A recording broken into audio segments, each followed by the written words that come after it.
Queria começar com uma pequena frase da Stefânia chamada, quer dizer, da Stefânia, que diz: porém, quem sabe, a mulher fotógrafa mergulharia com mais garra e paixão no mundo das minorias, identificando-se com elas.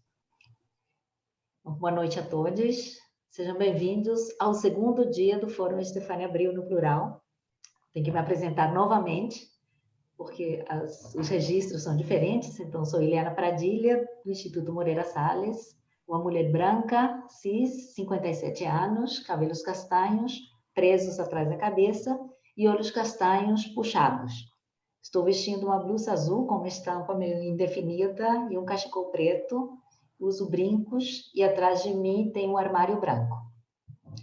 Agradeço a presença de todos e, sobretudo, das mulheres convidadas, as 4 mulheres convidadas nesta mesa: a Yara Schreiber-Dines, Erika Zerves, a mediadora Maria Clara Lissakowski-Alau e a Nair, que está neste momento tentando se conectar.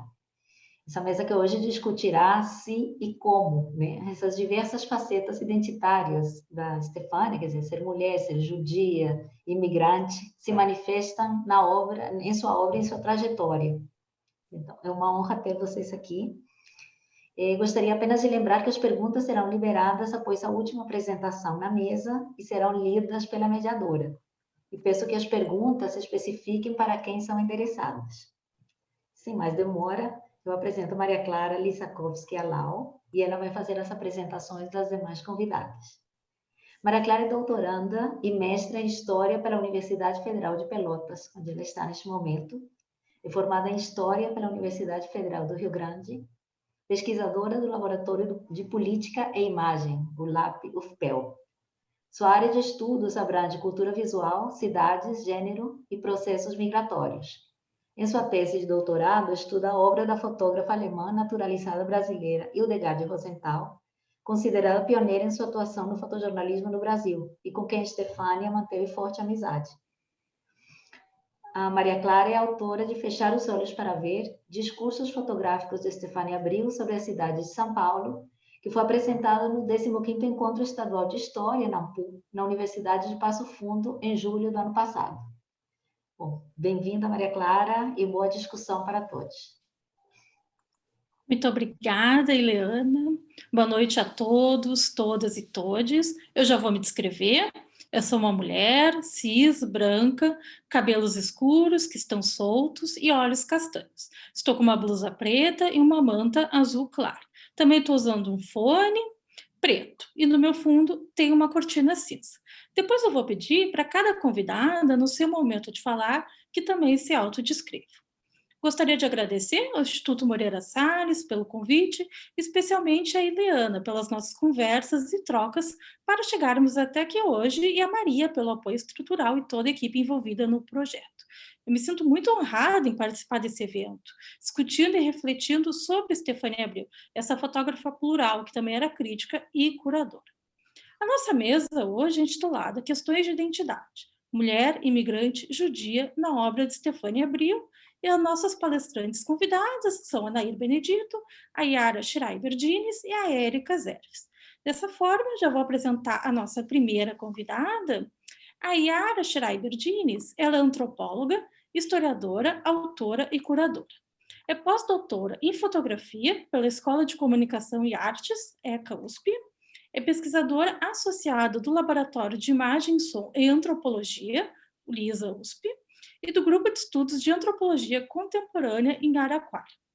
É autora de Hildegard Rosenthal e Alice Brill, Fotógrafas de Além-Mar, Cosmopolitismo e Modernidade nos Olhares sobre São Paulo, lançado agora em 2021, e também de Cidadelas da Cultura no Lazer, uma reflexão em antropologia da imagem do SESC São Paulo, além de diversos outros artigos. É curadora das exposições fotográficas, acervos fotográficos, Alice Brill e Hildegard Rosenthal, Antropologia e a Constelação das Imagens, e o alter ego de Hildegard Rosenthal, artista imigrante, duplos em diálogo com a fotografia moderna, dentre outras. Suas pesquisas recentes têm como foco a produção fotográfica de mulheres brasileiras do início do século XX até a atualidade. Muito obrigada pela tua presença. Tens 20 minutos, Yara.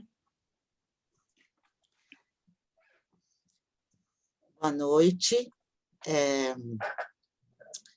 Estou muito satisfeita de estar participando desse fórum, em homenagem a Estefânia Abril, um nome altamente acertado, né? Estefânia no plural.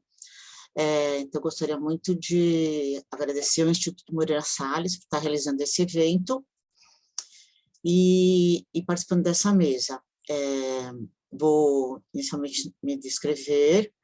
Sou branca, loira, de cabelo Chanel, encaracolado. Eu estou com uma blusa preta, mecharpe de tons verdes, óculos transparente. E atrás de mim existe uma parede de tijolo, com uma estante de documentos e também cartões postais de pintura e de fotografia. Bom, inicialmente, eu vou falar um pouco, né, sobre essa questão da identidade, nas suas múltiplas formas, e depois eu irei passar algumas imagens que irei comentar.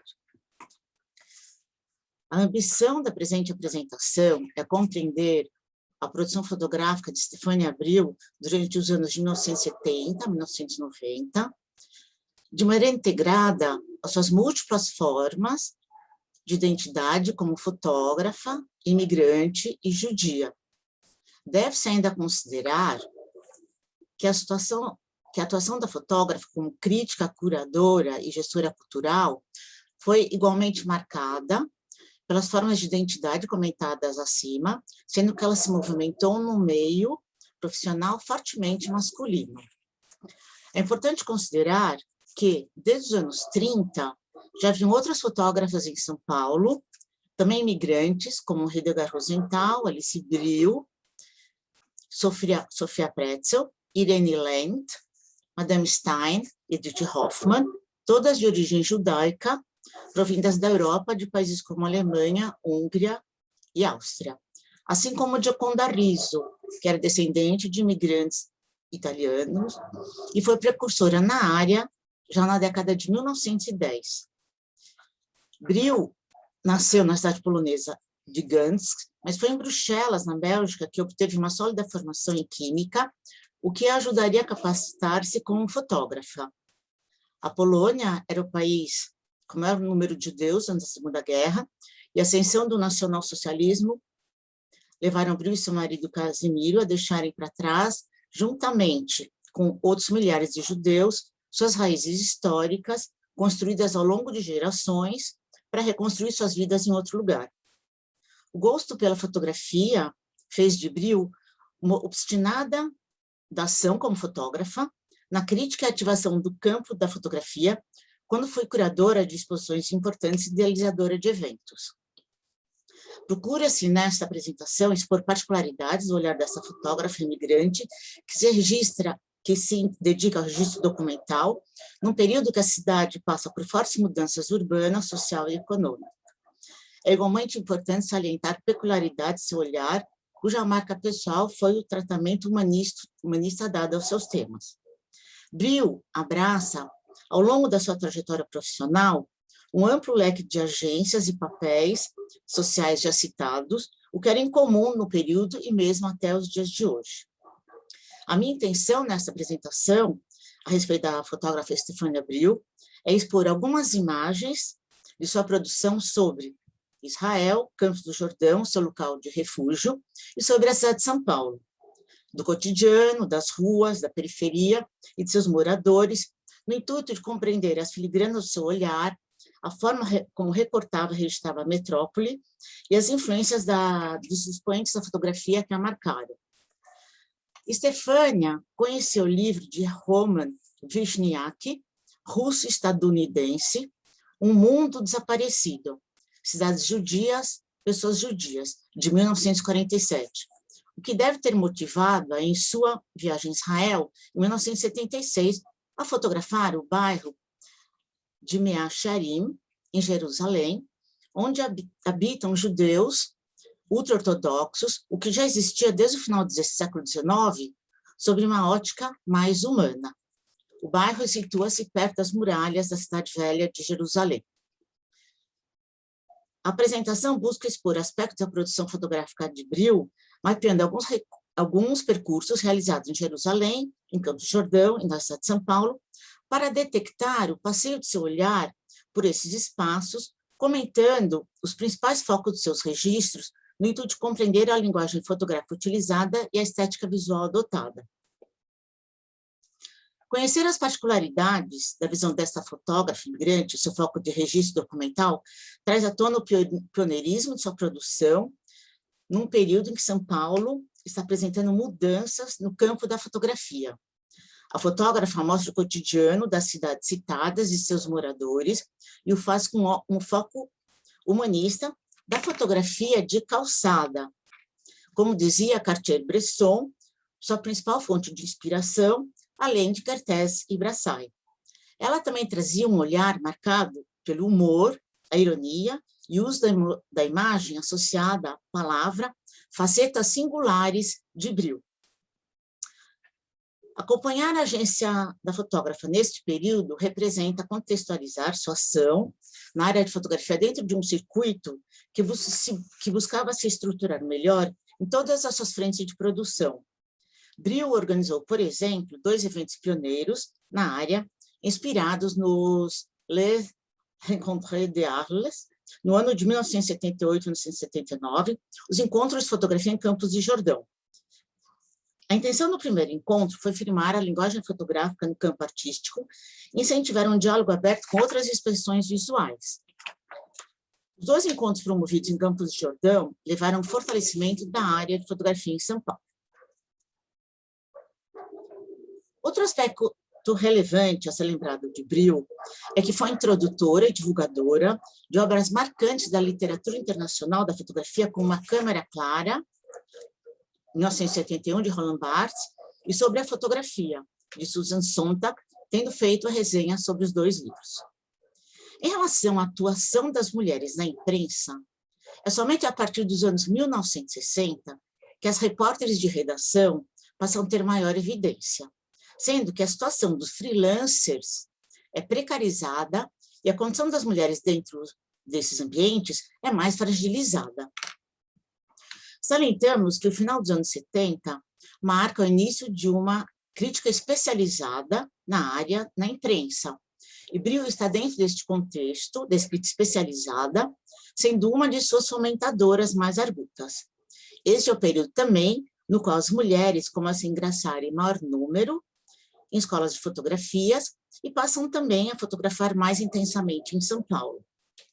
No primeiro encontro de Campos de Jordão, é importante lembrar que ocorreu uma mesa redonda dedicada às mulheres fotógrafas, e que neste evento, Bril apresentou a palestra Profissão Fotógrafa.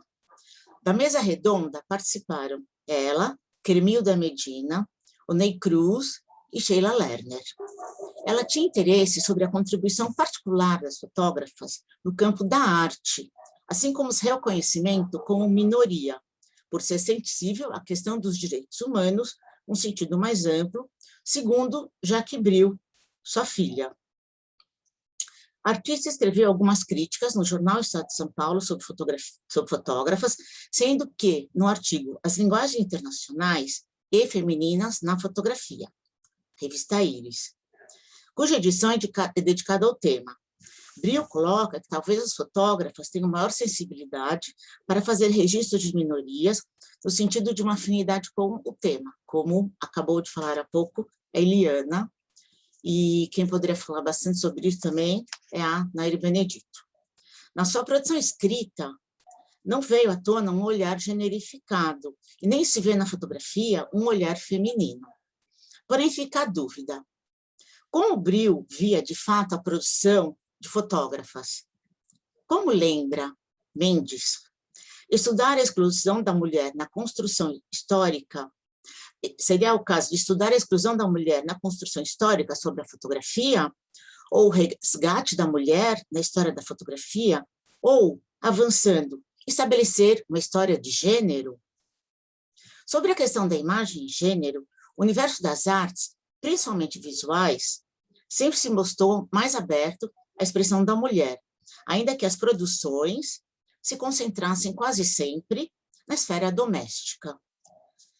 Desde as mais antigas culturas, documentos e a iconografia confirmam a presença feminina no campo das artes, principalmente entre mulheres de famílias mais abastadas e entre aquelas que conviviam com pais, irmãos e maridos artistas. As mulheres das camadas mais desfavorecidas, a manifestação artística aparecia na tapeçaria, cerâmica, costura e bordado, entre outras práticas. Por que se sabe muito pouco sobre a participação de mulheres artistas no universo da arte? Há diferentes hipóteses a este respeito e dessa indagação. As mulheres pesquisadoras situam-se entre as responsáveis fundamentais pela inserção da mulher na história e na antropologia. A estudarem a mulher e seu mundo, este panorama vai mudando, em virtude do avanço desses dois campos, que abordam as dimensões da família, do cotidiano, do indivíduo, do privado e também do movimento feminista. Esses aspectos têm possibilitado a inclusão da mulher na dinâmica da cultura e da sociedade. Levar em conta a produção feminista apresenta como desdobramento uma desconstrução do discurso da história da arte. Representa produzir um novo discurso que ultrapasse o afastamento presente entre homens e mulheres, resultado de um rígido esquema de polaridade gerado pela ideologia repetidamente mantido. No intuito de expor como a estrutura mantém-se e domina, Griselda Pollock, historiadora de arte britânica, comenta o livro de Clara Clement Waters, Women in the Fine Arts from the 7th Century to the 20th. Esse livro é do começo do século XX. A obra, já na época, expõe um levantamento que soma mais de 1000 artistas produzindo na época. Mais de um século se passou e um número ainda reduzido pertence à história das artes. Assim, não é suficiente levantar os nomes, fazer exposições, conceitualizar a produção. É necessário uma política de acervos que guarde a memória das mulheres artistas e da presença feminina na história, cuidando de sua manutenção e que visibilize a sua produção ao grande público. Agora, Maria, se você, por gentileza, se ainda tiver um tempinho, você pode colocar as imagens?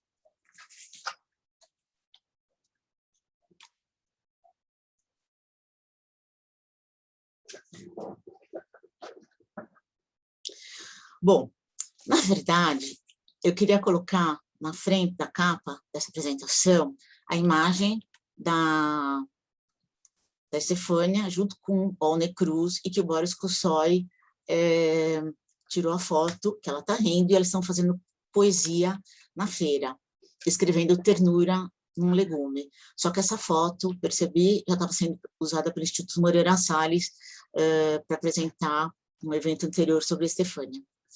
Bom, achei que essa imagem seria interessante, então, no caso, que ela tem um caráter, quer dizer, aqui urbanístico, não é?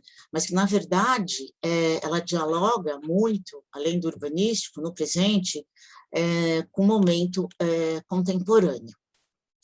Bom, vamos lá, continuando. Maria? Achei muito interessante inserir esse autorretrato da Estefânia, em São Paulo, no bairro dos Jardins. Ela está na frente de um espelho, se percebe que ela está com roupas modernas, né, para a época, e achei que justamente dialoga muito com esse aspecto dela, no sentido plural, porque é como se, na verdade, a foto ela é assim mesmo, mas se mostra dinâmica, movimentada, e que, no caso, digamos, conversa bastante com aspectos da própria Estefânia. Continuando, Maria. Agora vou mostrar algumas imagens bastante desconhecidas de quando ela fez essa viagem, em 1976, para Israel. Essa imagem se chama Nami Fotografe, e é no mercado, em Israel, e mostra um aspecto típico desse personagem judeu ultra-ortodoxo atrás, que justamente quer ocultar o rosto, porque durante muito tempo, digamos, as artes visuais, né, para esse tipo de comunidade, digamos, existia um certo tipo de aspecto que se vedava, né, a questão de representação da imagem. E aí, na frente, nós vemos uma personagem que provavelmente de uma origem árabe. Continuando. Aqui em Jerusalém também, não é?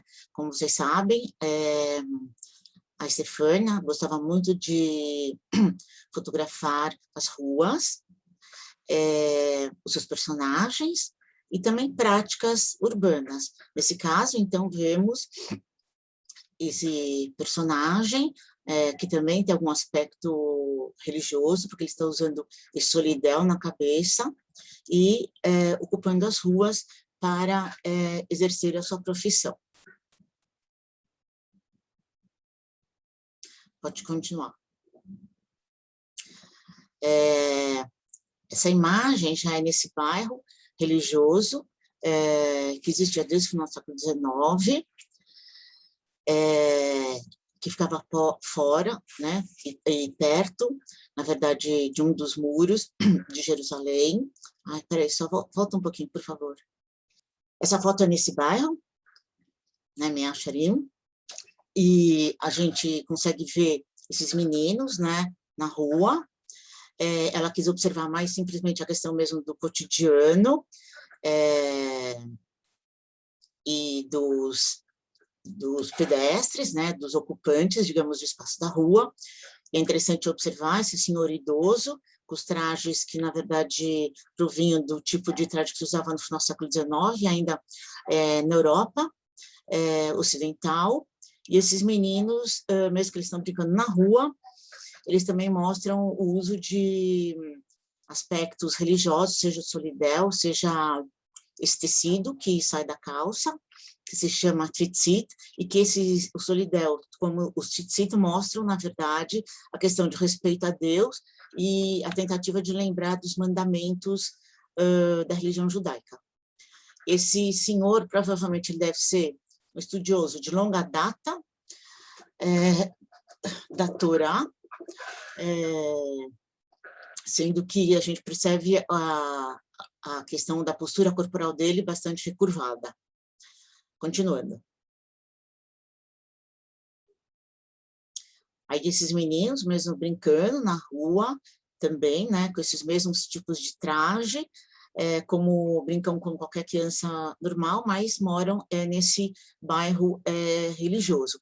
A questão aí desse bairro, eu acho que também tem um aspecto, talvez ela quis mostrar, além da questão do cotidiano e da particularidade desse tipo de moradia, nesse espaço, a questão toda que está muito presente é do passado, né, de modos de vida ainda como se existiam em guetos da Europa Oriental, tá? E ainda como se isso se presentifica nesse espaço de moradia, então que está muito forte esse diálogo entre passado, antiguidade e, no caso, presente, que é a década de 70, meados da década de 70. Continuando. Outra imagem, se percebe que uma das meninas nem tá querendo olhar para a fotógrafa, está olhando para o chão, com trajes também bastante fechados, como as meninas usavam, né, na época, e esse senhor de costas também, com o mesmo tipo de traje que vem da Europa ocidental do final do século XIX. Continuando.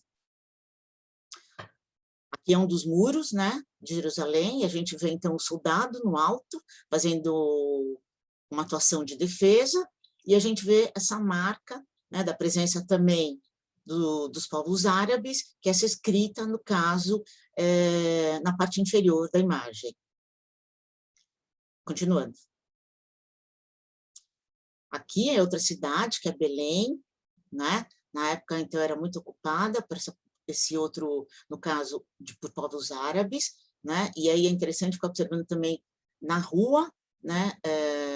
Provavelmente no mercado público, numa postura muito diferente do que a gente viu, então, do outro povo, mais religioso, com posturas assim muito mais, digamos, fechadas, porque são ultra-ortodoxos.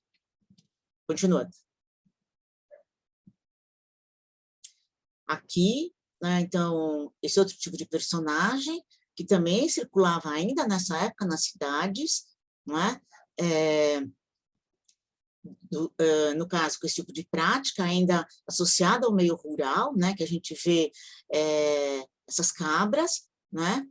E, no caso, esse árabe usando mais o tipo de roupa, e principalmente na cabeça, que ainda se vê utilizando em Israel. Então, a questão toda que também está presente aí, esse diálogo entre o meio rural e a cidade, e questões também que vêm de outra temporalidade. Continuando. Aqui, então, no local que eu falei, né, de refúgio e trabalho de Estefânia, né, em Campos do Jordão, e aí como ela também observa os diferentes tipos de moradores nas suas estadias na cidade. Então, no caso, ela faz questão também de saber o nome de todas as pessoas que ela fotografa. Então, essa senhora, né, na frente da sua moradia, continuando. Ela denomina essa série de gente. Outro morador da cidade de Campos do Jordão, né, uma foto mais próxima, inclusive, né, aparenta que está gostando bastante, está sendo fotografado, né, pela fotógrafa. Continuando. Aí essa pequena menina, numa outra feira, ela deve ter por volta de 2 anos, e é muito interessante ver o olhar que ela destina à fotógrafa, mostrando, assim, digamos, uma força, né, interior, um olhar desconfiado, mas, ao mesmo tempo, de muita presença nessa fotografia. E aqui é importante também falar, a Estefânia, ela também gostava de fotografar mãos, ela tem várias fotos com mãos, e, no caso, né, essa aqui está muito singela e também bastante rica, né, que mostra, então, de perto, essa, digamos assim, essa maneira como está sendo segurada a mão, né, numa posição de afeto e mesmo proteção. Continuando. Aqui só para ver um pouco de São Paulo. E essa presença de um olhar muito arguto e observador em todos os lugares que ela percorre na cidade de São Paulo. Ela passava, né, pela Marginal de Pinheiros, com certeza, muitas vezes, e então a gente vê essa trabalhadora, uma imagem que tem um aspecto, digamos, metonímico, mas também metafórico, né, porque ela está regando essa lata que se supõe, né, que está pesada, ela está carregando com as 2 mãos, e, ao mesmo tempo, né, tem essa questão entre a linguagem imagética e a linguagem escrita, quando está escrito justamente essa palavra forte, nesse caso, que é vida, que provavelmente também remetendo à situação, à condição social dessa mulher. Pode continuar. Ainda esse jogo, que vai ser aprofundado, provavelmente na próxima mesa redonda de amanhã, né? Então, o título, né, dessa farmácia, na vertical, e, ao mesmo tempo, digamos, se comunicando, e, ao mesmo tempo, do lado esquerdo, tendo outro instrumento de comunicação, que é o telefone, mas que está quebrado, então tem um diálogo aí subjacente e indireto entre a ideia da farmácia, medicamento, e a cruz, né? Se complementam, mas também se antagonizam. Continuando.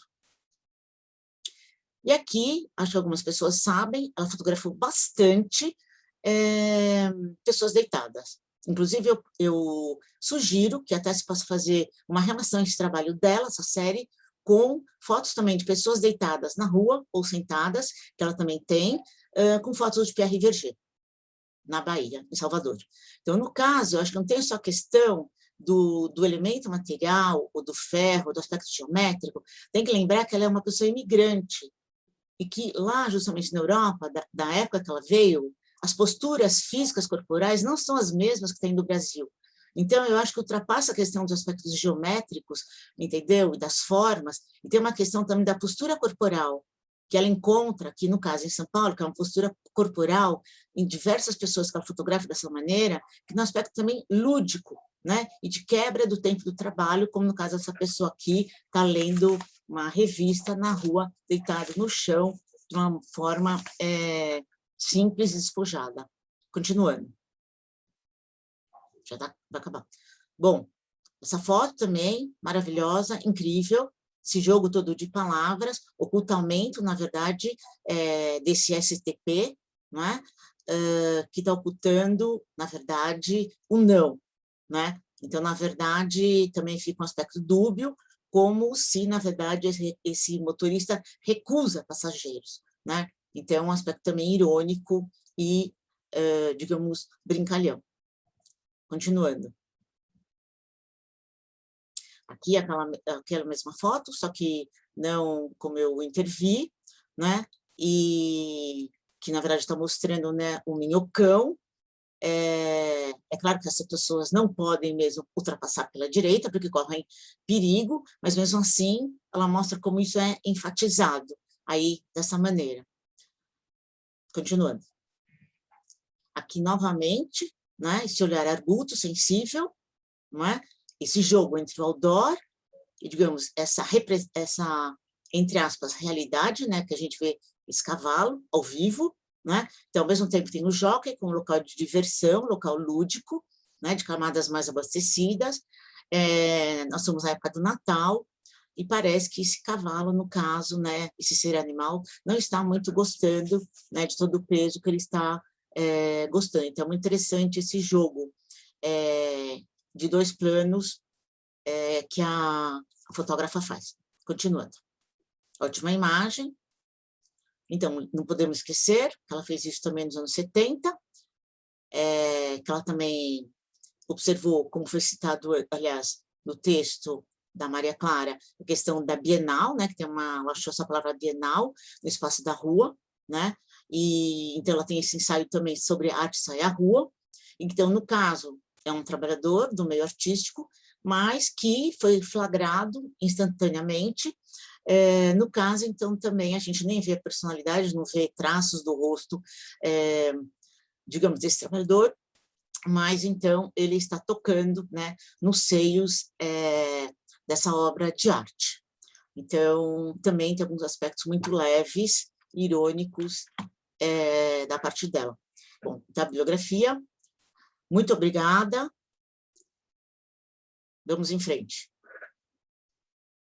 Muito obrigada, Yara. Muito interessante. Primeiro, teu breve panorama sobre as outras fotógrafas imigrantes aqui no Brasil, nos ajuda a nos situar, né? Mais ainda interessante, teu relato sobre as fotografias da Stefania, em que ela mostrou esse cotidiano das cidades e seus habitantes, especificamente a série Nomes, que, dentre todo o universo fotográfico dela, eu acho que é uma, talvez, das mais interessantes, porque ela nomifica esses moradores, né? Bom, depois da fala da nossa próxima convidada, a gente vai poder discutir um pouco mais esse assunto. Agora eu apresento a Érica Zerves.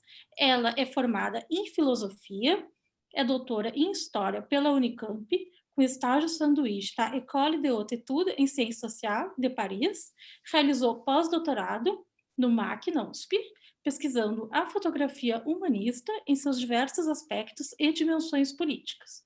É autora de Tempo de Guerra, Cultura Visual e Cultura Política nas fotografias dos fundadores da agência Magnum, em 2018, que foi o tema de sua tese de doutorado. É coautora com Yara Schiavinato de Cultura Visual, Imagens na Modernidade, que foi finalista do Prêmio Jabuti de 2019, e também é coautora com Heloíse Costa de Mulheres Fotógrafas, Mulheres Fotografadas, Fotografia e Gênero na América Latina, de 2021. Atualmente pesquisa fotografia latino-americana na segunda metade do século XX e as diversas relações entre gênero e fotografia. Érica, muito obrigada pela tua presença, tens 20 minutos. Obrigada, Maria Clara. Boa noite a todos. É um prazer estar aqui com vocês para fazer parte desse evento tão bacana. Eu queria, bom, primeiro de tudo, agradecer o convite, agradecer a Ileana, Maria e os também participantes. Aí, então, eu vou tentar ser breve, porque a gente já está com o tempo corrido, né? Então, eu vou já entrar direto no assunto aqui. Atualmente, isso é uma coisa que começa a ganhar corpo agora, né? Então, as pesquisas vêm mostrando que as mulheres tiveram grande protagonismo durante toda a história da fotografia. E isso, inclusive, na América Latina. Então, desde a chegada da fotografia como uma nova técnica aqui no nosso continente, no subcontinente, e com o estabelecimento dos estúdios fotográficos nas cidades maiores, até o predomínio da imprensa ilustrada, a partir de meados do século passado, as mulheres praticaram a fotografia como profissão em grande número. Então, é curioso notar que na América Latina, algumas das fotógrafas mais conhecidas foram também imigrantes, como a Yara já falou, e principalmente imigrantes daquele miolo europeu, né, especialmente Alemanha, Hungria, Polônia, né, e que essas mulheres tinham sido forçadas a sair desses países por causa dos conflitos políticos em torno do fascismo e da Segunda Guerra Mundial. Então, a gente pode citar, só para fazer um breve panorama, né, por exemplo, a Kathi Orna, que nasceu na Hungria e veio para o México, a Annemarie Heinrich e a Grete Stern, que nasceram na Alemanha e vieram para a Argentina, a Hildegard Rosenthal e a Alice Brill, como a Yara falou, que elas vieram da Alemanha para o Brasil, a Judith Munk e a Cláudia Andujá, que vieram da Hungria para o Brasil, e a Stefania Brill, que veio da Polônia. Então, isso só para citar algumas, né? E se tratam de mulheres de uma mesma geração, ou então, eu costumo dizer uma mesma geração, mas tem uma variação aí, mas de todo jeito são gerações muito próximas, né? Então, como a gente vê, a Kathi Orna, por exemplo, nasceu em 1912, a Annemarie Heinrich em 1912 também, a Hildegard em 13, Alice Brill em 20, Judith Munk em 22, Stefania Brill em 22, e daí a Cláudia Andujá em 31. Então, nessas décadas, entre as décadas de 10 e 20, né, que formam essa geração de mulheres que vieram aqui para a América Latina. E então, essa mesma geração, essas gerações muito próximas, elas compartilham experiências e têm algumas características que a gente pode levantar como características comuns. E aqui eu queria falar hoje, então, sobre duas delas, que eu acho que são marcantes para a Stefania, que, em primeiro lugar, elas viveram o auge da chamada nova mulher ou mulher moderna, e, em segundo lugar, elas viveram o fascismo, o que tornou elas imigrantes ou refugiadas ou perseguidas políticas, né? E essas duas experiências, elas têm muita relação com a fotografia, como eu pretendo mostrar, no sentido de que elas trouxeram a mulher para o espaço público e para o mercado de trabalho, ao mesmo tempo que ofereceram para elas a oportunidade de se expressar, de ter voz e de dar testemunho do que elas viram e viveram. E essa ideia do testemunho eu acho muito presente e muito marcante. Então, por que tantas fotógrafas, né, nesse meio? Porque a fotografia permite isso, né? Então eu vou falar um pouco mais disso mais para frente. Eu vou começar pela questão da nova mulher, mas ao meu ver, então, a Stefania Brill, mesmo tendo uma trajetória um pouco diferente das fotógrafas que aprenderam o ofício da fotografia na Europa, ela aprendeu aqui no Brasil e já com mais idade, né, com 47 anos. Mas mesmo assim ela compartilha dessas características comuns dessas outras mulheres fotógrafas. Então, eu vou falar um pouco sobre esses dois aspectos e como eles são interligados, e depois chegar na particularidade da Estefânia. Então, a nova mulher, ou a mulher moderna, é uma noção que tem diversas manifestações, né, de um só fenômeno, de um fenômeno semelhante. E ela acompanhou a maior visibilidade da mulher no espaço público, principalmente na primeira metade do século XX. Ai, eu acabei de me tocar que eu não me descrevi. Ai, desculpa, gente. Eu não estou acostumada com essa autodescrição, eu me lembrei agora só. Então, eu vou me descrever agora, peço desculpas. Bom, eu sou uma mulher branca, de cabelo curto, óculos com aro preto, blusa cor-de-rosa. No meu fundo, na direita, tem uma estante de livros e na esquerda tem um pôster da Nair Benedito. Desculpa, gente. Então, voltando aqui para a apresentação. Então, que a nova mulher, ou essa mulher moderna, é uma noção que é bem diversificada, né? Ela é bem multifacetada, e ela acompanhou a maior visibilidade da mulher no espaço público, principalmente na primeira metade do século XX. Tem uma citação que eu gosto bastante, que é da Elizabeth Otto e da Vanessa Rocco, que tenta descrever essa pluralidade de formas pelas quais o fenômeno da mulher moderna se manifestou, porque realmente não é muito fácil de resumir em uma ideia, né, essa noção multifacetada. Então, o que essas autoras falam, aqui eu vou fazer a citação inteira, é um pouquinho longa, mas eu peço licença para vocês. Elas dizem: é tão difícil definir o que queremos dizer com a nova mulher, quanto é fácil encontrar exemplos de sua imagem onipresente, não só na Europa Ocidental, mas em todo o mundo, na era que se estende desde o fim de século até a década de 30, e mesmo até as décadas seguintes. A nova mulher é, por excelência, definida pelas fotografias e filmes da Alemanha de Weimar, em figuras como Lulu, de Louise Brooks, no filme de G.W. Pabst, chamado Pandora's Box, de 29. Ela é sedutora, autoconfiante, sexualmente ambígua, ou então ela é mais concretamente incorporada no valente ativismo e experiência profissional da aviadora americana Amelia Earhart.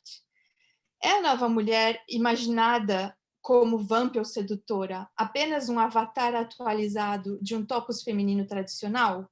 Uma versão simplificada de Dalila, Salomé ou, mais recentemente, Beck Sharp ou Mata Hari? Ou ela é uma firme lutadora pela igualdade de direitos, pelo sufrágio e pelo trabalho significativo para as mulheres, uma batalhadora pela independência feminina e autodeterminação, incorporada de forma mais pungente em fotos e cartazes de mulheres republicanas envolvidas na Guerra Civil Espanhola? Certamente, essas visões não são idênticas. De fato, são contraditórias. Embora existam muitas imagens, como o autorretrato de Tamara de Lempicka em um Bugatti verde de 25, mostrando a artista elegante ao volante de seu carro de alta potência, que tentam unir o sexy com a autopropulsão. No entanto, o que todas as novas imagens da nova mulher têm em comum, flapper ou vamp, revolucionária política ou sufragete, é uma rejeição sincera do papel tradicional da mulher como foi definido por todas as sociedades do mundo. A rebelião contra as noções opressivas do feminino, entre aspas, entendida como uma vida dedicada a subordinar as próprias necessidades e desejos aos homens, familiares e filhos. Então, essa citação, eu acho que ela dá toda essa amplitude, né, e diversificação da noção de mulher moderna. Então, como a gente pode ver, se trata de uma construção histórica bastante multifacetada da figura e do papel da mulher desde o final do século XIX até a primeira metade do século XX. E, então, essa nova mulher, né, que quer dizer isso? Quer dizer que ela atravessou os mais variados momentos históricos, como, por exemplo, o colonialismo, o modernismo, revoluções políticas e as 2 guerras mundiais. E ela também atravessou os mais variados cenários urbanos da Europa, das Américas, da Ásia. Mas, né, o que a gente pode dizer disso tudo? Que esse desenvolvimento da noção de mulher moderna, ao mesmo tempo apoiou e foi apoiado pelo desenvolvimento da comunicação de massas. E isso aconteceu, em primeiro lugar, na Alemanha e nas suas adjacências. Então, a gente sabe que esse boom da comunicação de massas por meio de imagens, né, das revistas da imprensa ilustrada, se originou na Alemanha, né, no entreguerras, logo depois da Primeira Guerra Mundial, ali pela década de 20. E isso foi se espalhando pelos países, primeiro pelos países em volta, ali o que é normal, né? Então, essa presença das revistas e jornais ilustrados foi muito importante para divulgar essa noção do feminino e da mulher moderna, né? Então, a fotografia e a imprensa ilustrada tiveram um papel fundamental nessa construção, né, da ideia da mulher moderna. Então, por exemplo, a partir dos anos de 1920, na Alemanha, a mulher passou a ter um papel maior no que se refere à imprensa, mas e de 2 modos. Em primeiro lugar, ela passou a ser mais e mais representada nas páginas de jornais e revistas, ao mesmo tempo como assunto, até como mercadoria também a ser comercializada pela imprensa, e também como parte grande do público-alvo das reportagens e dos anúncios né, publicitários vinculados nessa imprensa.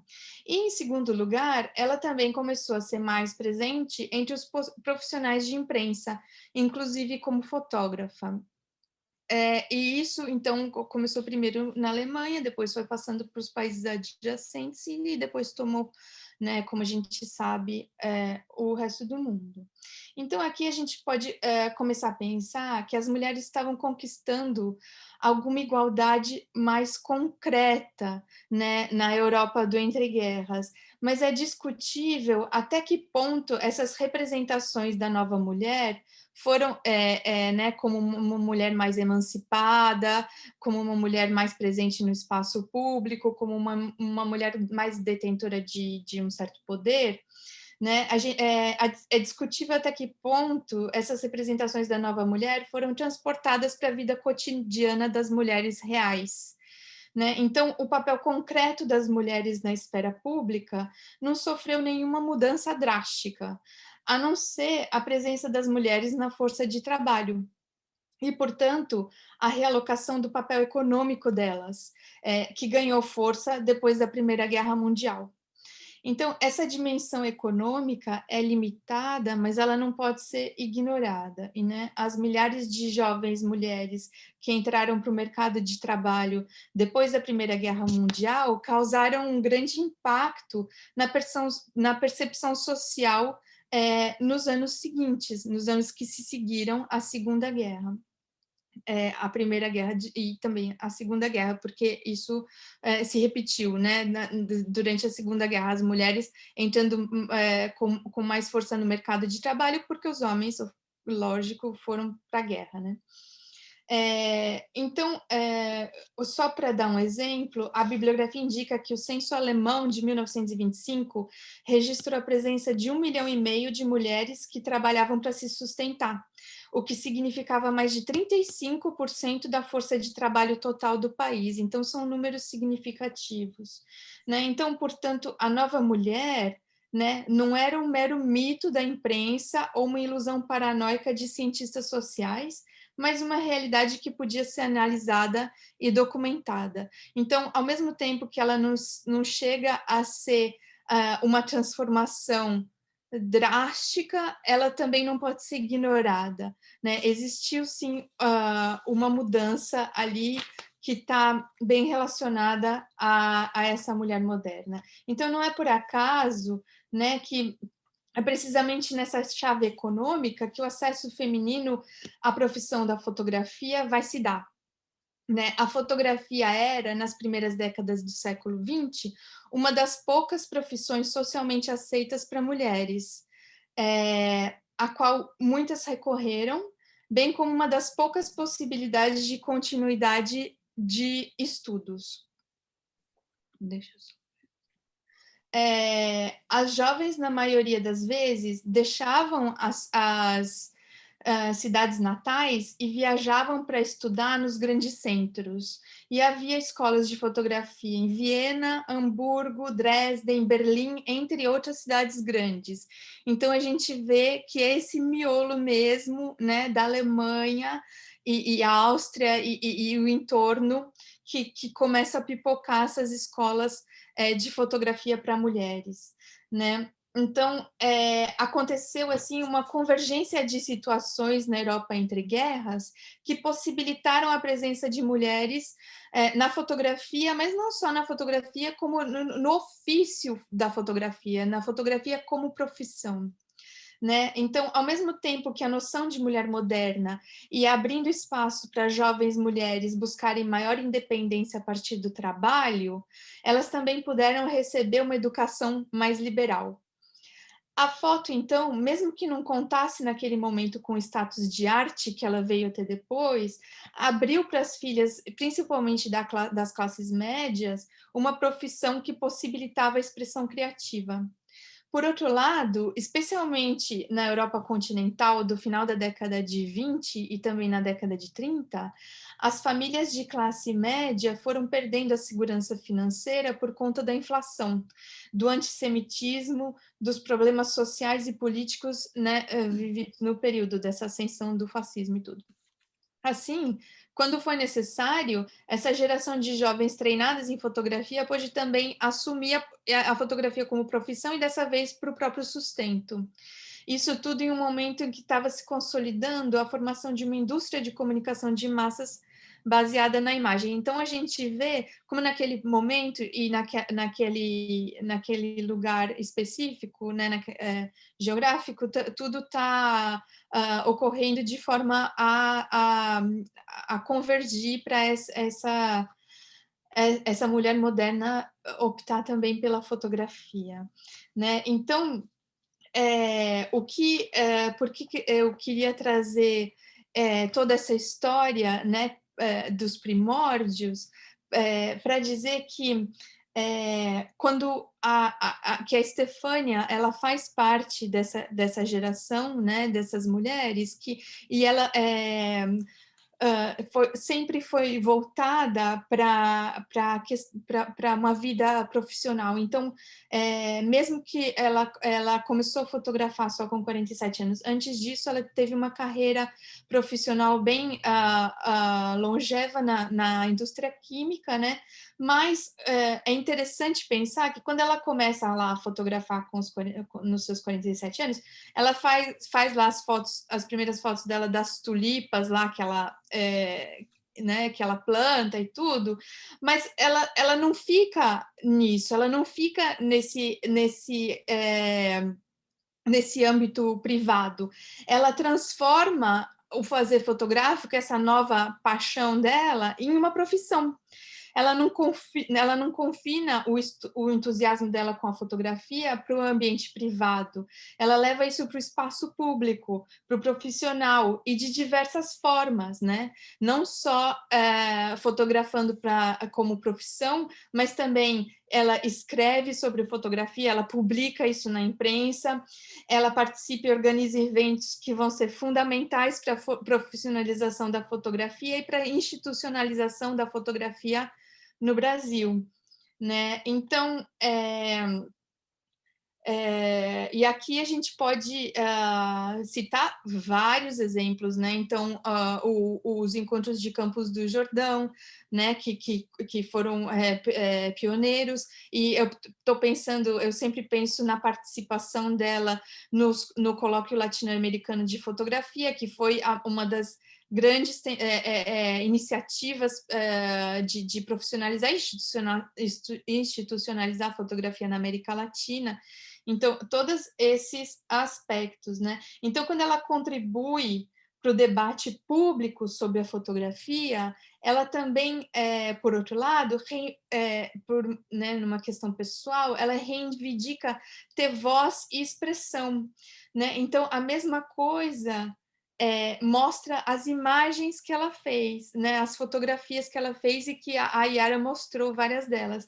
Elas reivindicam um testemunho, que é esse outro aspecto dessa geração de mulheres refugiadas, imigrantes e perseguidas políticas, essa vontade de dar um testemunho, né? Então, por exemplo, quando ela vai para Israel documentar esse novo país, né, com as imagens que a Yara mostrou, ou então quando ela fotografa a população nas ruas de São Paulo, esses indivíduos anônimos, essas minorias sociais, né? Então, em particular, me chama a atenção a série que a Yara comentou, que ela intitulou de série Mãos, né, que ela expôs pela primeira vez em 71 no Festival de Campos do Jordão. Então, são mãos de trabalhadores, muitas vezes, né? E muitas vezes essas mãos estão segurando os instrumentos de trabalho, né? E daí isso me remete imediatamente a uma precursora dessas mulheres modernas, que é a Tina Modotti, né? Ela também imigrante, ela também é propensa a dar testemunho da nova terra para a qual ela se mudou, né? E também pega nesse momento histórico de surgimento do fascismo mundial, né? Então a Tina Modotti fotografou em vários momentos mãos de trabalhadores segurando, quer seja segurando a enxada, né, ou segurando todos os tipos de instrumento de trabalho, mãos calejadas, né, mãos claramente de trabalhadores, né? Então, nesse caso, as mãos aqui, para as duas fotógrafas, né, são imagens de teor político forte, porque elas representam justamente a classe trabalhadora. Então, nesse sentido, a Stefânia também está ligada com a geração mais nova de fotógrafas politicamente engajadas, que vieram assumir a linha de frente do fotojornalismo brasileiro nos anos finais da ditadura militar, entre as quais aqui a Nair, né? Então, ao meu entender, a Stefânia é uma das figuras-chave da história da fotografia na América Latina, e é uma alegria participar de um evento que traz o foco para ela, né? Era um pouco isso que eu tinha para falar. Então, vou fazer algumas colocações, né? Primeiro, obrigado pela tua fala, Érica. Igualmente interessante, né, esse teu panorama das fotógrafas imigrantes, nos ajuda a pensar, outras fotógrafas, né, além da Stefânia, nos ajuda a pensar essa construção da visualidade magética, especialmente a brasileira. Também mencionasse essa nova mulher, que é bem importante para a gente pensar o cenário feminino na época, tanto as mulheres, né, como fotógrafas e fotografadas. E, claro, muito boa essa ligação com a Stefânia, né, com o seu trabalho plural, que ela era curadora, fotógrafa, crítica, além de ter feito os livros de fotografia, né? E é muito interessante quando tu fala que ela contribui para o debate público para a fotografia, quando ela reivindica para outros profissionais, né, assim como ela, para outros fotógrafos e fotógrafos, ter voz e expressão, reivindica esse testemunho, especialmente quando ela vai para Israel ou até mesmo São Paulo. Gostei muito dessa ligação da Stefânia com a Tina, confesso que não conhecia muito bem o trabalho da Tina, em que as mãos têm outros significados além dos óbvios, né? Então, muito interessante essa ligação, esse link que tu fizeste. Apresentando a Nair, bem-vinda, Nair. A Nair é muito fotógrafa. Obrigado. A Nair é fotógrafa formada em rádio e televisão pela ECA, USP. Foi militante durante o período da ditadura, trouxe sua atuação política para a fotografia. E, em 1979, fundou a agência F4, com Juca Martins, Delfim Martins e Ricardo Malta, uma proposta inspirada na lendária agência Magnum, que buscava a liberdade dos fotógrafos para produzir suas pautas e o autofinanciamento dos seus projetos, além de lutar pelos direitos trabalhistas e autorais dos profissionais da imagem. Em 1999, fundou o Núcleo dos Amigos da Fotografia, o NAFoto, com Stefânia Abril, Roseli Nakagawa, Juvenal Pereira, Isabel Amado, Rubens Fernandes Júnior e Fausto Schermont. Nesse mesmo ano, se desligou da F4 e fundou a N Imagens, que dirige até hoje. Entre suas premiações, destaca-se o 11º Prêmio Abril de Fotojornalismo, em 1985, e é autora dos livros A Greve do ABC, em 1989, A Questão do Menor, no mesmo ano, em parceria com Juca Martins, e As Melhores de Nair Benedito, em 1988, entre outros. Muito bem-vinda, Nair, é um prazer a sua presença aqui conosco. Só gostaria de pedir que você se autodescreva, se possível, e tens 20 minutos para a tua fala. Muito obrigada. Muito obrigado, eu agradeço a todos o esforço de estar aqui nesta reunião falando com vocês. Eu sou branca, tenho cabelos brancos, estou com casaco preto e com fular colorido, e tenho 80 anos, e acho que é isso como descrição. Posso começar? Pode sim, por favor, Nair. Você está me ouvindo normal? Estamos tá bom sim. Assim? Tá ótimo. Bom, no momento atual, eu tenho perdido vários amigos queridos de longa data, não só pela pandemia. Como em vários outros momentos difíceis, eu, como tantas outras pessoas, buscamos um mínimo de alento através de algum pensamento que nos ajude a superar. A minha fantasia foi criar um núcleo de não mortos, momento que às vezes me fazem rir, outras chorar, às vezes até conversar. Estava eu assim perdida em pensamentos sobre a abordagem que faria a respeito de nossa homenageada e querida Stefânia Abril, quando bati os olhos na frase que inicia sua cronologia. Je m'obstine à avoir une vision poétique et un peu moqueuse du monde qui, parfois, se prend trop au sérieux.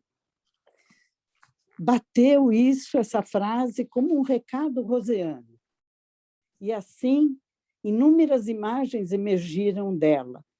Sempre de bom humor, olhos e boca sorridentes, cabelos meio despenteados. Jeitão de mulher inteira, plena, cheia de amor e carinho para dar. Disposição para discutir sobre tudo, ouvidos atentos. O corpo se ajeitando da melhor maneira possível para o que viesse. Quase 20 anos de diferença entre nós. O que nos aproximava, muito além da fotografia, éramos duas pessoas que valorizávamos esse compartilhamento de vida de mulheres. A busca dos caminhos pessoais e profissionais. Ela contando das experiências no rádio. Eu, das minhas frustrações com a televisão. Falou de como a família contornou uma crise econômica fazendo e vendendo doces caseiros. E depois fizeram barbantes, fitas e cordas. Como ela, eu também havia quase feito psicologia. Gostávamos de lembrar juntas os encontros que foram fundamentais, que modificaram nossas vidas. O mais antigo que lembrei foi de uma professora primária de escola pública que, ao achar um papel escrito por mim, apenas profetizou. Cuidado, palavras o vento leva, mas palavras escritas ficam, permanecem. Ela me contou rindo a história de ter casado 2 vezes com o mesmo homem. Eu já fantasiei. Ela me fez voltar à terra. Foi apenas por conta de uma ameaça de despejo do senhorio, que descobriu que eu continuava com o meu nome de solteiro. Pois é, engraçado, né? Na Bélgica de 46, ela com 23 anos, tinha que para morar, tinha que estar casada mesmo, legalmente. Falou muito e muitas vezes dos 10 anos trabalhando junto com o marido em química. E, de repente, ela decidir, quero fotografar, ser jornalista, mexer com tudo isto aqui. Havia vários pontos de empatia na área profissional. Fui aluna do Flusser durante um ano na FAAP e nunca me confirmei com o gelo que a USP, a Universidade de São Paulo, lhe dava. Ele tinha virado minha cabeça do avesso e também a da Suzana Amaral, da Débora Nenberg e outras alunas. E Estefânia gostava de ouvir os relatos das aulas. Do segundo ano em diante, fui para a USP, onde me formei. Participamos juntas de algumas discussões sobre mulheres e o trabalho para o qual estávamos ambas e mais outras e outras super embalados. Ideia da Estefânia voltando de Paris para o mês internacional de lá. Ela voltou de lá pensando em fazer o mês aqui.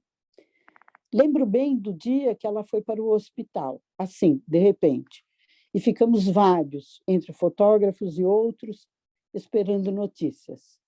Estávamos todos um pouco órfãos. Sua energia ficou conosco durante os 20 anos que o evento permaneceu. Depois, em Paris, quando encontrei com Monterosso, ele chorou ao falar dela com o maior carinho e respeito. Deixo para o Rubens completar amanhã sobre uma foto e a Estefânia. Tudo isto e esse prazer do encontro que hoje nos é negado me fez conduzir um pouco essa retrospectiva do que foram os anos pós-50, um pouco por todo lugar. Uau, tanta coisa importante. Foram mesmo os anos dourados, o pós-Segunda Guerra?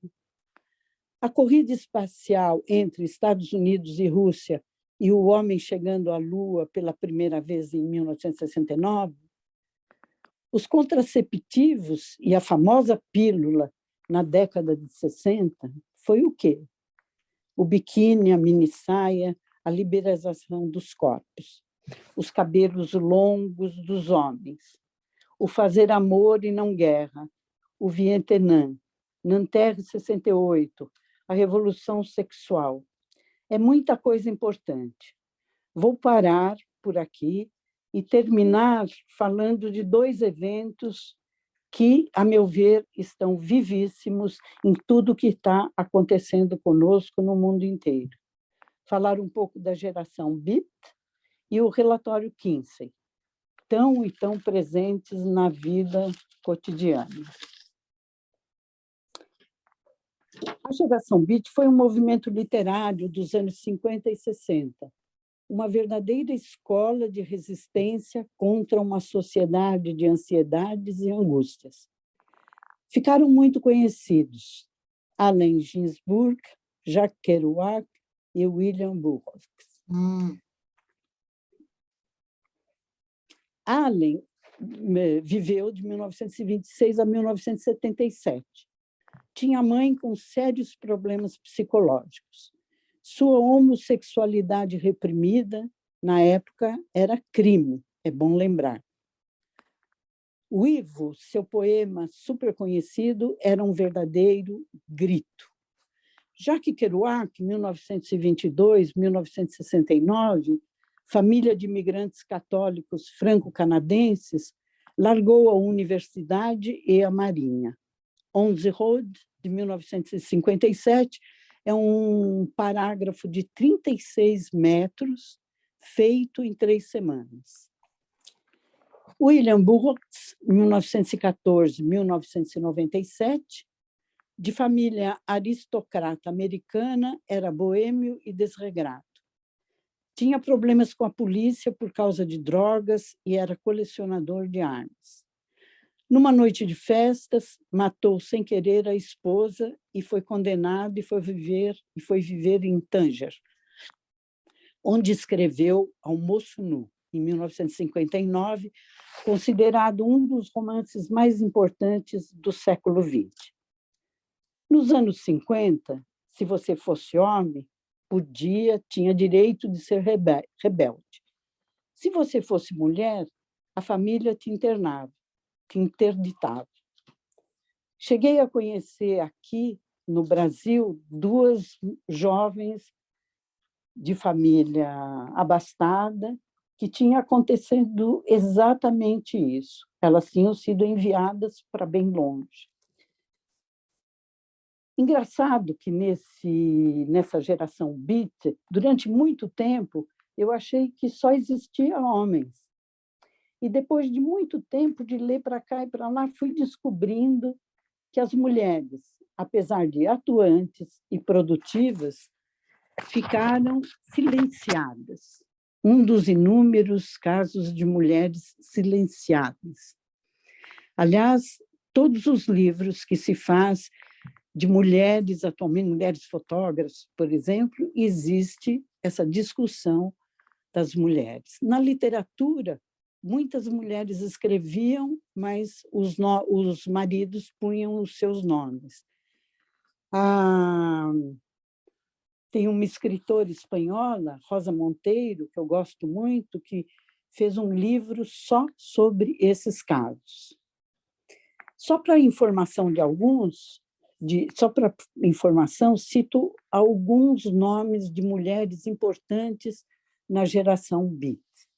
Etty Jones, Diane de Prima, Elise Coven e Joyce Johnson.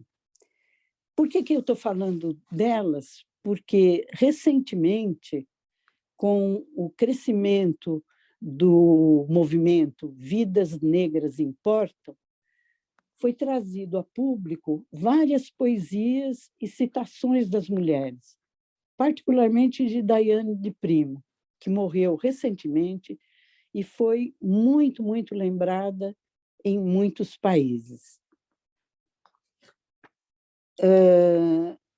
Essa coisa de mulher silenciada foi uma constante nas minhas discussões, não só com a Estefânia, mas particularmente com ela, e é uma coisa que mexe muito comigo e está no meu panorama de trabalho sempre.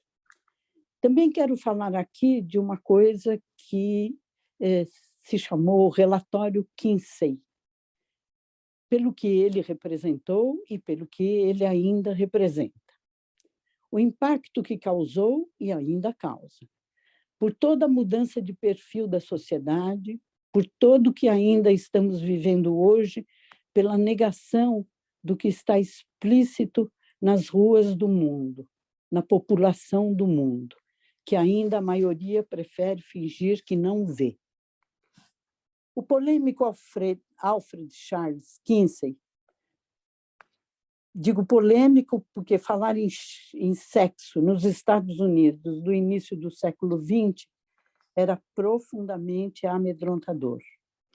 Polêmicas à parte, ele dedicou 30 anos de sua vida para demonstrar que, quando o que está em jogo é a intimidade de cada um, o normal e anormal são meras convenções. O pai de Kinsey era um religioso fanático que proibia álcool, fumo e danças de salão. Adolescente, ele percebeu que gostava de meninos e de meninas e casou virgem aos 25 anos de idade. Kinsey era zoólogo de formação e seu estudo minucioso de vespas lhe deu seriedade e notoriedade. Foi contratado para lecionar na Universidade de Indiana e lá conheceu a Clara Macmillan, que se tornou uma estudante de química, que se tornou sua esposa. Lá ministrou um curso chamado de higiene, mas, na realidade, o curso era uma iniciação sexual. Estranho, né? Chamar de higiene um curso de iniciação sexual da universidade. As explicações teóricas se transformaram, aqui entra a fotografia, o lado fotográfico da vida, as explicações teóricas se transformaram em slides com detalhes das partes genitais e órgãos reprodutores. Os alunos adoraram, e ele se aprofundou no estudo da sexualidade humana. Nos 10 anos seguintes, ele coletou depoimentos sobre a intimidade dos americanos, sem conseguir alcançar 100.000 depoimentos, que era a sua meta inicial. Ele usou seu treinamento científico para fazer perguntas importantes sobre a biologia sexual dos humanos. Em 1941, a Fundação Rockefeller concedeu uma bolsa de estudos a ele. Assim, ele conseguiu ampliar as pesquisas para várias cidades americanas e contratar 3 colaboradores. Hétero e homo era um pensamento binário que ele negava. Fugir do padrão aceito socialmente trouxe críticas severas, negando o valor da pesquisa, e dizendo que ele fazia isso só para apoiar um amplo painel sobre a sexualidade. Não, desculpe. Pausa. Ele, na realidade, as críticas falavam que ele apenas queria legitimar a nascente ideologia gay, muito mais do que esboçar um amplo painel sobre a sexualidade americana. Diz Judith Reisman, sua principal, como se diz, quem está criticando, sua principal crítica. Além das entrevistas, ele analisava as reações humanas durante a penetração vaginal e anal, a masturbação, o coito. No início, só com um grupo de pesquisadores, depois com voluntários. O resultado foi publicado em 1948 no livro Comportamento Sexual do Homem, que não teve edição no Brasil. A obra revelou em voz alta e escrita o que a sociedade puritana jamais admitiria. Foi um sucesso. 200.000 exemplares desapareceram das estantes das livrarias. Margaret Mead, a antropóloga famosa, criticou uma certa clareza de definição se o sexo podia ser algo prazeroso. Outros criticaram as estatísticas. O livro número 2, O Comportamento Sexual da Mulher, também sem edição no Brasil, saiu em 1953. Curiosamente, não teve acolhida calorosa, as vendas foram péssimas e a bolsa do Rockefeller foi retirada. Com vendas péssimas e com essa retirada, com a saúde muito debilitada, já muito debilitada, Keynes morreu em 1956 de problemas cardíacos. Keynes mudou o parâmetro da ciência sobre o sexo, pagou o preço de ser pioneiro. Todavia, todos nós sabemos que a repressão sexual está muito longe de desaparecer. Inclusive, estamos vendo um revival dessas coisas. No próprio país mesmo, nos Estados Unidos. No Texas, por exemplo, relações homossexuais foram consideradas crime até junho de 2003. Grupos fundamentalistas montaram piquetes na entrada das salas de cinema para impedir, em novembro de 2004, a exibição do filme do cineasta Bill Gordon sobre a vida de Keynes. Para eles, Keynes foi apenas o homem que degradou os valores morais da América.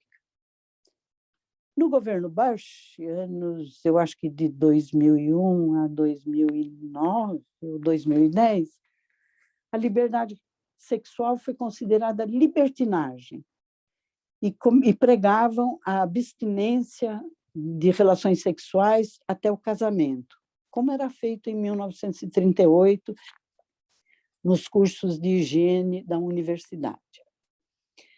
O alvoroço transformou Kinsey em celebridade. Seu nome foi parar em letras de Cole Porter e de outros cantores. A conclusão que ele chegou e que deixou os americanos muito perturbados foi, mais ou menos, vou dizer rapidamente, sobre os homens. 90% se masturbam, 37% já tiveram relação homo, 10% são exclusivamente homo, 11% fazem ou tentam sexo anal com a esposa. Do ponto de vista das mulheres, 69% têm fantasias sexuais com outros homens, 62% se masturbam, 26% traem os maridos, 13,1% sexo oral antes do casamento, 13% já tiveram relação homo, de 3% a 6% são exclusivamente homo. Eu quero aqui justificar um pouco minha insistência de falar nesses assuntos, primeiro, pelo momento que nós estamos vivendo, em que toda essa coisa profundamente atrasada volta. E eu vou contar alguns exemplos que aconteceu comigo e que, inclusive, alguns deles eu tive até oportunidade de discutir com a Estefânia, pois a gente tinha vários pontos de encontro com pessoas, né? Eu frequentava o grupo, o pessoal francês, porque o Jacques é meu companheiro, era francês. Ela também frequentava o grupo de francês que era mais descendente de poloneses. Um dia ela me telefonou super assustada e falou: Nair, você estava no jantar da colônia francesa de anteontem? Eu falei: estava. Menina, eu só ouço falar que você é louca. O que foi que você falou? Eu falei: eu? Louca? Ah, sim. Teve depois do jantar, estávamos conversando e bebericando, e saiu essa questão, o que cada um achava que tinha sido uma coisa importantíssima para todo mundo, para o povo, para as pessoas, ultimamente. E eu, pega assim de surpresa, falei: eu não tenho dúvida, que foi a pílula. E daí eu vi que houve um emudecimento, me perguntaram como você falou da pílula. Eu falei: a pílula anticoncepcional. Como assim? Por que ela tem essa importância? Eu falei: porque ela dá uma possibilidade de escolha para as mulheres sobre como elas querem vivenciar o seu corpo. Isso foi uma das coisas, rimos muito sobre que, por causa de eu achar a pílula importante, eu fui taxada de louca pela colônia que deveria ser mais avançada do que as colônias brasileiras, pelo menos. Quando eu fui presa em 69, fiquei até 70, eu fui presa com mulheres jovens e mulheres mais velhas, nós éramos 13 ao todo, e todas pessoas maravilhosas, muitas alunas da USP e algumas professoras da USP. E um dia resolveu-se falar: vamos brincar de jogo da verdade? Eu já tinha ouvido falar de Jogo da Verdade e tudo, e falei, vamos lá. Então, nos reunimos todas para o tal Jogo da Verdade. Meninas, foi um massacre.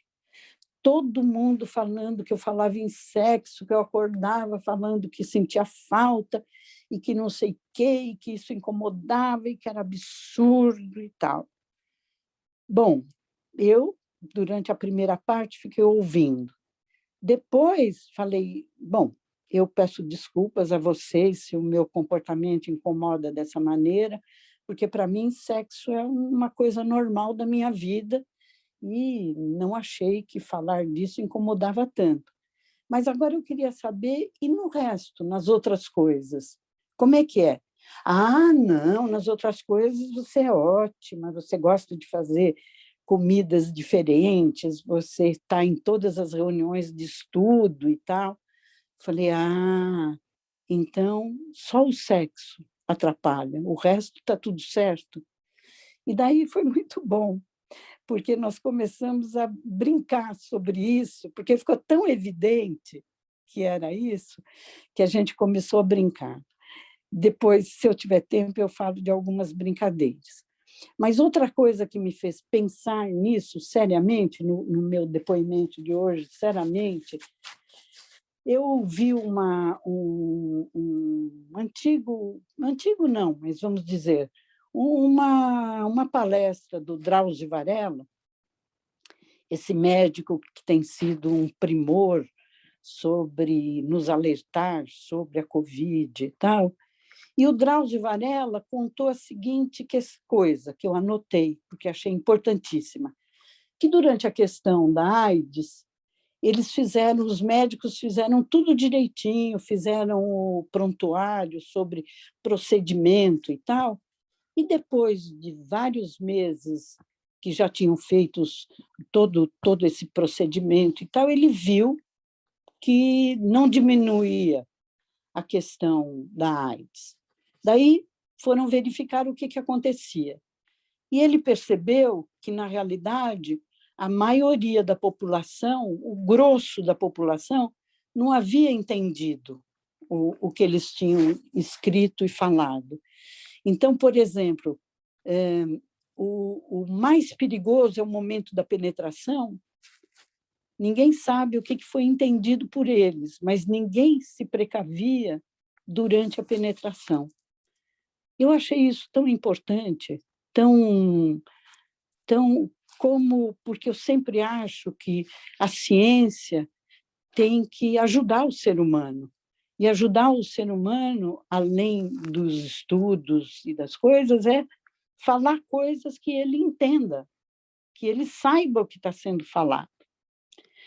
Então, essa foi uma das questões que eu, inclusive, estou mudando. Eu falo muito com as pessoas, muito. Eu saio pouquíssimo atualmente, porque ainda não tomei a segunda dose da vacina.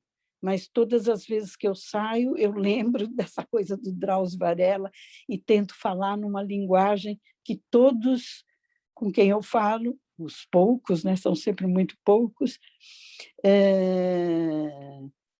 entendam o que eu estou falando. E, bom, não sei quanto tempo eu tenho ainda, se já ultrapassei, como é que estou?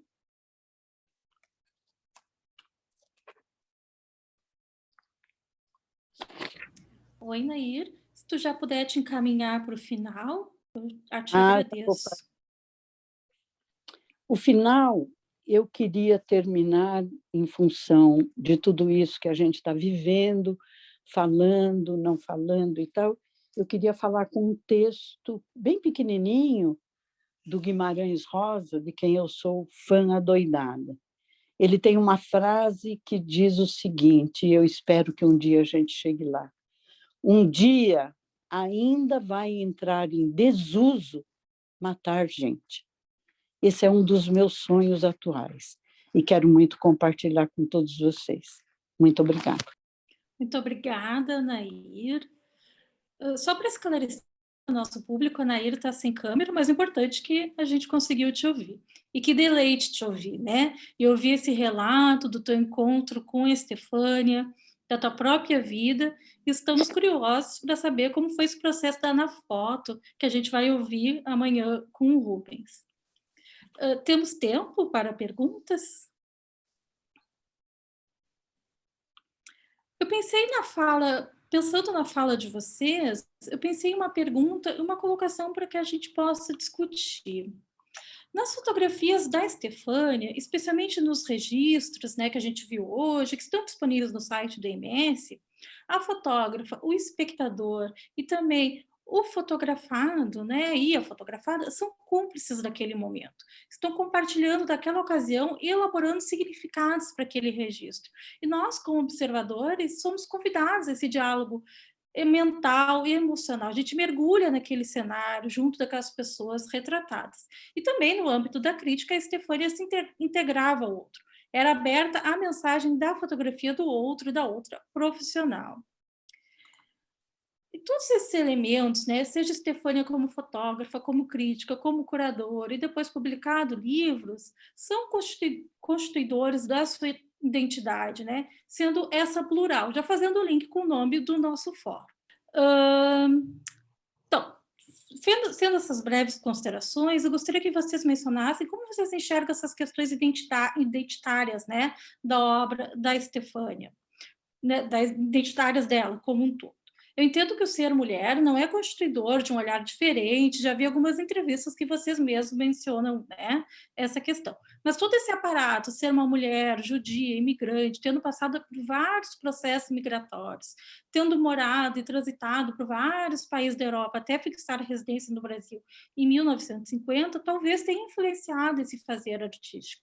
Então, entendendo que muitas vezes essas mulheres e homens fotógrafos e fotógrafas migrantes carregam suas memórias, seus partir, transitar e o chegar nos seus registros. O que vocês pensam sobre isso? Eu acho que realmente assim tem esses traços, né, mesmo como migrante. Eu acho que o que a Érica falou, digamos, dá todo um contexto, né, sobre essa questão da nova mulher, não é? Que estava surgindo na Europa. Agora, eu só queria fazer uns pequenos comentários, é o seguinte: como ela falou, na verdade, isso ainda foi incipiente, porque, por exemplo, mesmo no começo do século XX, na Europa, ou mesmo principalmente no Brasil, essas mulheres, no caso, que talvez beberam um pouco dentro dessa fonte, elas eram principalmente, na verdade, elas não tinham lugar na frente da fotografia. Elas eram retocadoras, laboratoristas, né? Por exemplo, só para vocês terem uma ideia, a Elvira Pastore, depois que o Pastore morreu, ela era chamada simplesmente de viúva Pastore, né?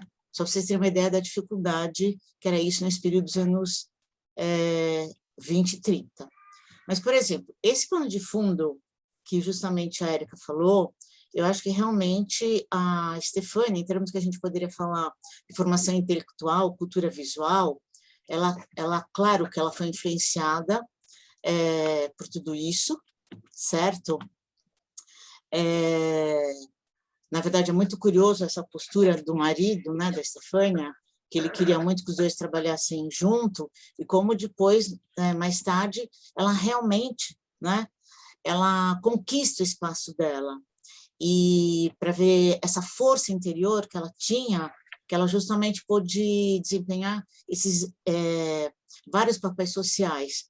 E algumas das imagens que eu mostrei, na verdade, dá para perceber tanto essa ideia, né, no caso que ela falou no sentido mais simbólico, né, a Érica da ideia de testemunho, que, na verdade, ela tem uma grande liberdade de ação, né? Ela teve a liberdade de escolha para poder ser o que ela quer, ela fotografa exatamente nos lugares que ela quer, tem esse olhar atento, justamente, não é? Para a rua, que é espaço público, e ela tem todo, digamos assim, por ter vivido com nomes falsos, identidades falsas, ela tem toda uma preocupação com a questão dos direitos humanos, no sentido amplo, mesmo a questão de diferentes minorias, e nesse sentido, quer dizer, seja como imigrante, e assim, mesmo que em primeiro plano não apareça tanto a questão de gênero para ela, nas suas imagens, a gente viu que naqueles encontros, por exemplo, de Campos do Jordão, ela está pensando a questão, sim, da mulher fotógrafa, tanto que ela faz uma mesa redonda, ela escreve sobre isso, e então essas diferentes formas de identidade realmente estão expressas, seja como agente social, seja como artista. Acho que por enquanto é isso.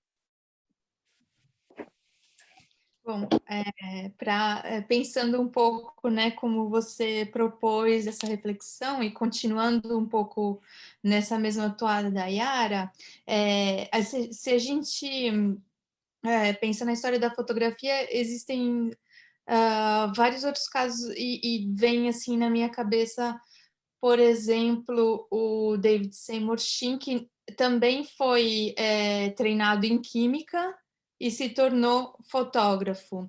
Ele que é um dos fundadores da Magnum e muito próximo do Cartier-Bresson, que é uma grande referência da Stefania. E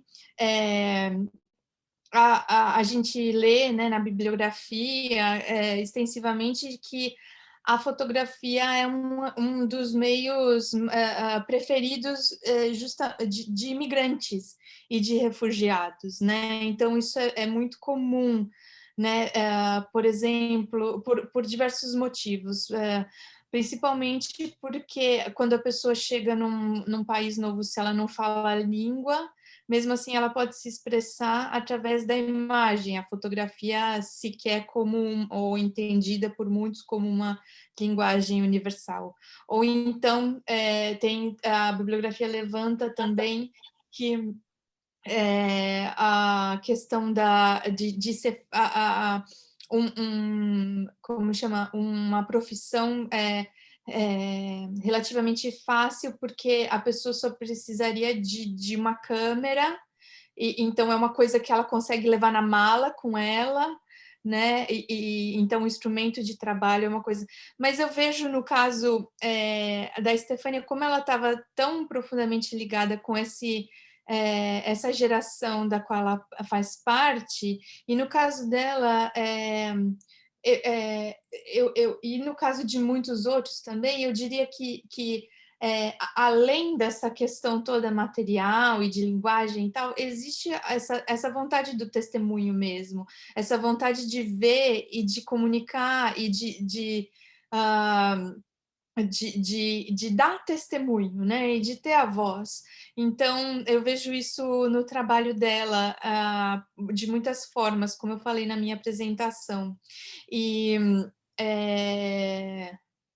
tinha um outro aspecto que eu queria falar também desse, e que agora me escapou, mas daqui a pouco eu lembro. Que eu queria comentar também dessa questão do testemunho, da visualidade e da geração da qual ela faz parte. Ah, lembrei.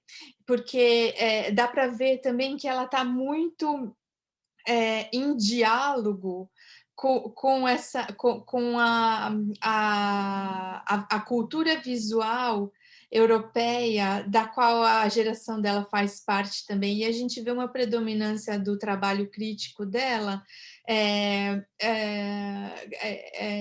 em privilegiar a fotografia humanista. Então, os fotógrafos que ela entrevista, né? Ela entrevista o Doisneau, ela entrevista, qual mais? Espera aí que eu até anotei esses fotógrafos que ela vai entrevistar. Ernest Haas, Pierre Verger, Kertész, né? Todos esses para o Estadão, Guy Le Quérec, são fotógrafos humanistas por excelência, né? E mesmo a inspiração que ela tem, que ela toma emprestada do Cartier-Bresson, também, né? Então, mostra como ela estava muito imbuída dessa cultura visual do pós-Segunda Guerra, né? E que justamente tem essa ideia de um testemunho e de uma reconstrução, né, do mundo depois da destruição da Segunda Guerra por meio de outros paradigmas, né? Então, eu estava pensando um pouco nesse sentido. Eu tenho uma pergunta específica para ti, que eu acho que tu vai poder nos responder melhor, que é da Bianca Soteiro, faz parte do nosso público. Vou te ler a pergunta. Seria a fotografia de Stefânia o desatar da nova mulher, de sua voz silenciada, mas sobre temas mais amplos, não somente focado em gênero?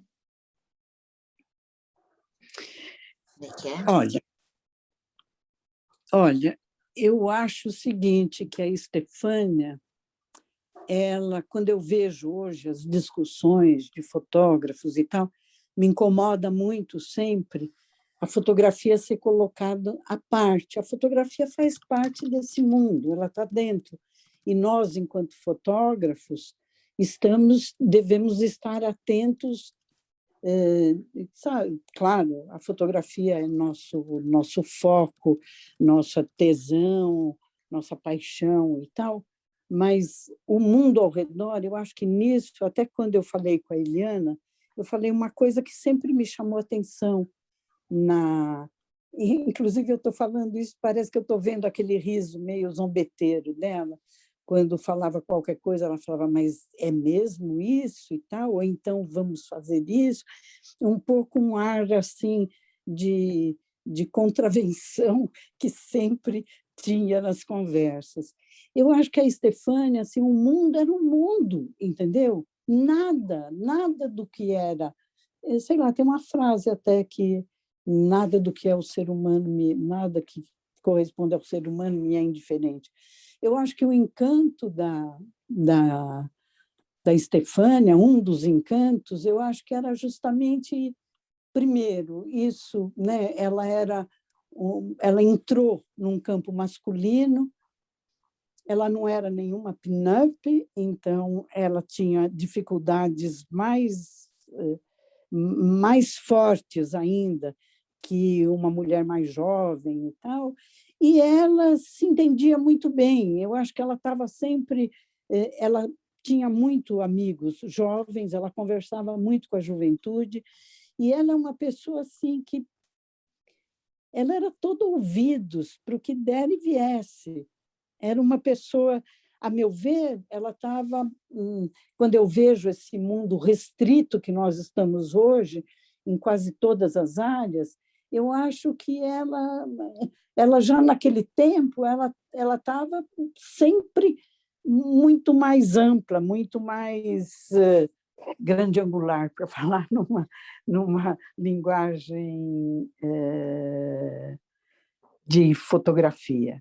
Eu acho que é isso, ela foi precursora de uma coisa que era essa importância a dar ao afeto, à relação, ao ouvir, tudo isso que nós agora perdemos e estamos lidando com dificuldades para nos recolocar. Eu acho que ela tinha espontaneamente, inclusive, por causa dessa história mesmo de perseguição, de ir pelos países, né? Quando ela contava essa vida, como eles faziam, e correndo para cá e correndo para lá, isso foi dando para ela, primeiro, uma visão múltipla de pessoas, né? Ela encontrou com pessoas diversas. Ela era judia e não negava isso, que era judia, mas ela se relacionava com católicos, com maçons, com protestantes e tal. Ela primeiro ouvia, depois ela fazia as coisas dela. É uma pessoa que faz falta, mas eu acho que ela faz falta, mas eu não sou saudosista e eu acho que ela deixou raízes muito bem plantadas imagino se ela deixou conosco, que éramos amigos, mas não éramos família, eu imagino como deve ser rica, como deve ser importante o que ela deixou para as filhas e para pessoas mais próximas. Com certeza, Nair, muito obrigada pelas tuas considerações. Agradeço a presença das nossas convidadas, né, dessa mesa de mulheres tão potentes, também do nosso público. Agradeço a compreensão por ter ficarem conosco até agora. Amanhã temos a continuação do evento. Vou passar para a Ileana, que vai se despedir, falar umas palavrinhas finais. Bom, eu acho que valeu a pena esperar pela Nair, valeu muito a pena escutar essas três né, posições de três mulheres muito inteligentes e estudiosas, enfim, mas queria dar uma ênfase que eu acho que a fala da Nair foi quase uma performance, né? O fato dela não estar visível para nós e, ao mesmo tempo, ter essa contundência, né? E essa potência. Teve a Bianca Sotero, né? Ela salientou, né, num comentário justamente esse fato de a gente estar falando sobre imagem e a Nair estar sem imagem. Eu acho que foi mágico, assim, teve uma potência muito maior, Nair. Você não estar aparecendo, apesar da gente gostar, querer muito te ver, mas foi muito, muito forte, muito, né? Enfim, muito contundente tua fala, sobretudo no momento que a gente está vivendo, e relacionar isso com a Estefânia, que a gente também está trazendo, né? De alguma forma, depois de tanto tempo também, né? Silenciada, quer dizer, ela também tem sido uma voz silenciada, né? Então, agradeço muitíssimo a participação das nossas 4 convidadas e agradeço também a participação de todos. E esperamos amanhã, às 7 horas, também para a nossa terceira mesa. Então, boa noite a todos, obrigada. Obrigado. Boa noite.